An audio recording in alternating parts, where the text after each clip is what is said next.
Hi there, welcome to No Nonsense Whiskey. My name's Vin PF, and on today's episode we're going back to my local distillery, for now at least, the Cotswolds distillery. Now they sent me this bottle actually because fairly recently, probably about 6 months ago now, I had Rob Patchett on from the Cotswolds distillery onto the live streams that I used to do called Dram Slams Live. And as a thank you for that, he lives fairly local to me, obviously it's a local distillery. So they sent this over to me just to say thanks, but it's taken me a little while to get to this. Let's take a quick look at what we've got. So this is the Cotswolds Golden Wold. It's part of their new Harvest series. They're kind of well known. They've got their nice kind of core range now that's doing really well. Obviously haven't covered those for a little while, even though they're technically batch release. I could really cover them every year or so. But they do a lot of special releases as well. Now this is one of the Harvest thing, and this is a kind of like a blend of whiskey and art, let's say. So you can see here, this is the tube. I don't often show the tubes anymore, but this is the tubes. Really nice artwork on here. And this is kind of meant to kind of showcase the kind of landscapes of the Cotswolds and how their liquid is kind of like accentuated by that and whatnot.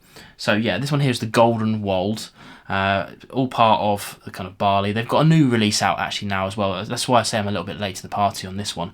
This was like last year's batch, and now they've got a new batch this year for a different release, which is a different cask makeup entirely as well. So it's obviously very different, but you'll have to check out the website for more details on that, which of course links in the description below and all that jazz, including this one.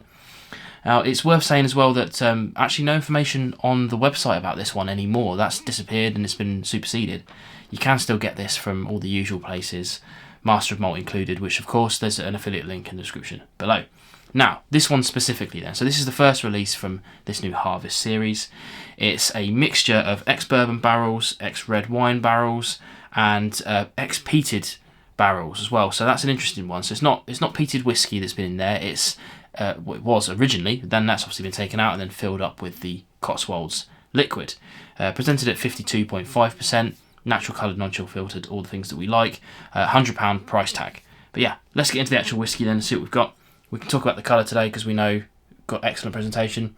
And it's a deep kind of like I don't know what you'd call that really, golden treacles. There's a fleck of rose gold to it as well. Not too much, but that's interesting enough. Let's check out the nose and see what we've got. Now for me, there's a lot of kind of like vanillas and honeys and things like that. They're pretty typical to getting a good whiskey. There's a ever so slight fleck of earthy peat on the back end, and I say ever so slight to really kind of like impress that this, although it's got some peated casks in there, the peated influence on this is really just a kind of rounding off rather than a kind of forefront vibe. So if that worries you about anything, then it really shouldn't, because it's only just about in there. And then weirdly, on the back end of the nose, I'm getting some kind of blackberries. It's really quite nice. Let's try on the palate.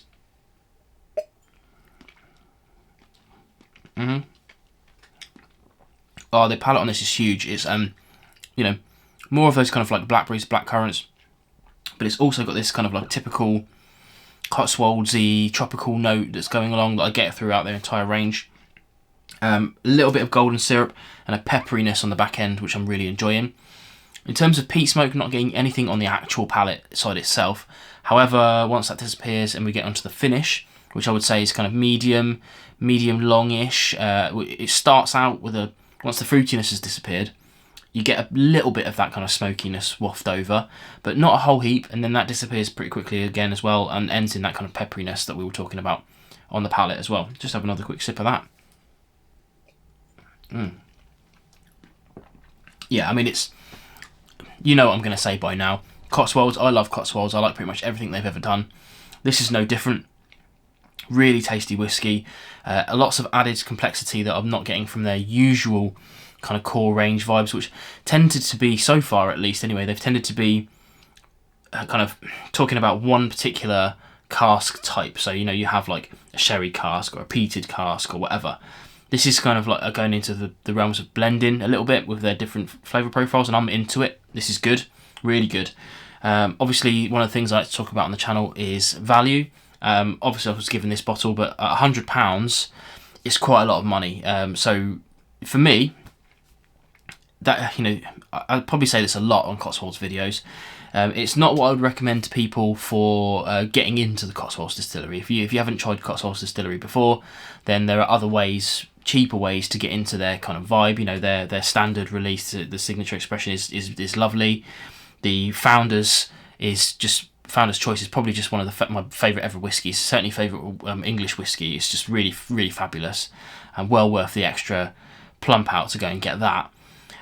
This one here, I mean, I don't really need to sell it to you or not, because it'll be dependent if you're a fan of the Cotswolds or not. If you are a fan of the Cotswolds, this is an easy sale, because £100 to be part of their next set of releases is a snippet. This is wonderful whiskey. However, if you're not a fan of the Cotswolds, it's probably not going to be for you. Is probably the fairest thing to say. I'm really enjoying this. It's certainly got me interested in the next release, which is out now as well, so that's worth checking out. Haven't tried that one, of course, but I think that's a mixture of ex-bourbon and sherry casks, so that should be fairly interesting. But yeah, make sure you check out the links in the description below to find out more about this one, and let me know if you've tried this one or not yet. It's fairly limited at 5,000 bottles, so might not be reaching some of the further of you in the world, but yeah, if you've managed to try this at a festival or anything, let me know, and we'll move on to the next whiskey coming up next week. Catch you later.